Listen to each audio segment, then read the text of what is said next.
people who still want to use the pedantic kind of argument against calling this fascism, I want you to see how close it's getting to home, right? We saw this in the Iraq War. We saw this in the detainees at Guantanamo Bay. We saw it. It was offshores, right? It was done like by the CIA at black sites offshores. It's gotten close. It's happening in our borders. It's happening in Mississippi, in Georgia, right? And it's right now it's happening to immigrants. But it's getting one step closer to happening to average citizens. If you look at how the federal agents responded to Kenosha, Wisconsin, and Portland, you see how how Donald Trump sent federal agents to gun down Michael Reinhold. When you see how they reacted by snatching people off the streets in Portland, right? If you're waiting to really figure out if this is the precise definition of fascism that's now happening inside of our borders, I'm afraid you're gonna wake up and realize that it's happening to you. Or maybe not you, because you're facilitating the job of delaying the actual conversation by all of this pedanticism. So maybe they'll be all right. Yeah, and some of the things you just mentioned, like Trump bragging about the fact that they just went and gunned down Michael Reinhold, and they didn't want to arrest him. They just wanted to kill him, so they did. They just killed him, and him like encouraging people, to further vilify Gretchen Whitmer.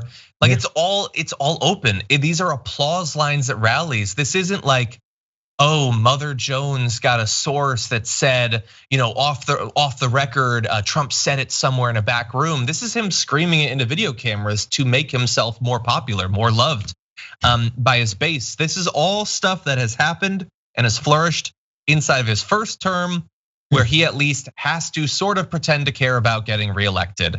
If they make it through, if he wins this election, they will interpret that as a stamp of approval from the American people, and I would argue that's what it is.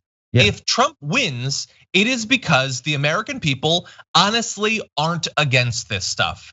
Right. Some of them are still ignorant, but there has been enough critical coverage over the past few years that enough people should know better. We have shed light on what's being done. Now the question is this the country we want to be? And I'm sort of asking that as a spur to action, but I'm also just curious. I'm really curious if we're gonna be Germany, honestly. Like, is that who we're gonna be?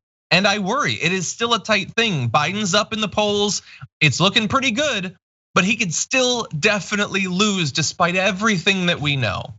Yeah, and it is not only the question of, is this the kind of America we actually are, but it's also a question of how many people, even if they don't actively vote for Donald Trump, how many people can turn a blind eye to it and just decide, hey, it's not that serious. I'm not that afraid of it. Well, yeah, maybe you're not afraid of it because it hasn't hit your street. But for a lot of people, it has already hit their streets. It's already hit their families. 220,000 people dead, 545 children who have been separated from their parents. That is a level of grieving across this country like we have never seen before.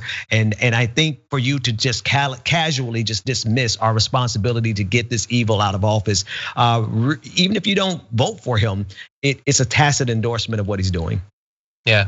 I'm glad that you mentioned the pandemic dead, because like it's, the American people being okay with immigrants being, tortured and sexually assaulted and all of that. Okay, we're a terrible people. I'm not all that shocked by a lot of Americans being okay with that, honestly. A lot of white Americans ignoring police brutality against black and brown bodies. Not that shocked by it because we're a very racist nation, honestly. He's also letting tens of thousands of people die. Like, this is like people supporting Hitler, with Hitler going door to door shooting the good Germans. Like, what does it take to wake you up? They're not even just doing the racist, xenophobic stuff. They're killing you too. Tucker Carlson is telling his audience to die, and they don't mind. What a year. What a year. They're like, they've got their hands around the throats of their base, and their base is like 2 thumbs upping them.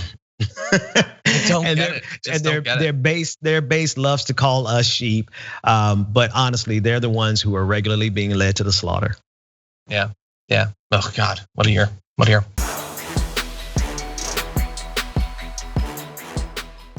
For more political news breakdowns, interviews, stories of activism, and me trying my hardest to care about the occasional big celebrity news story, subscribe to our YouTube channel at youtube.com/thedamagereport.